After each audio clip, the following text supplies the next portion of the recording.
टांगें उनकी कवर में, फिर भी लड़ाइयाँ शुरू हुई। अब बाज़ दफ़ा बड़े बड़े हजरात के भी घरों में लड़ने की शिकायत आ रही होती हैं, बूढ़े भी लड़ रहे होते हैं। अब उनको क्या ज़रूरत है लड़ने की, वो अपने अल्लाह अल्लाह करें।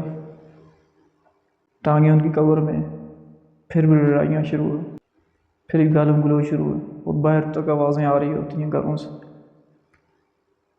तो एक बुज़ुर्ग साथी मेरे साथ बैठे हुए थे, तो मुझे कहा मुझे दम करें। ये चंद दिन कुछ अर्सा पहले की बात, महीना 2 महीना 3 महीने की बात। तो सैयारा गाड़ी में मेरे साथ बैठे हुए थे, मुझे कहते मेरे सर में दम करें, दर्द है।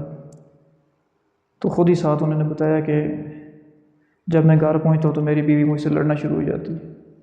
अब ये सूरत हाल, इस वजह से मेरे सर में दर्द है। अब इस दर्द का क्या किया जाए?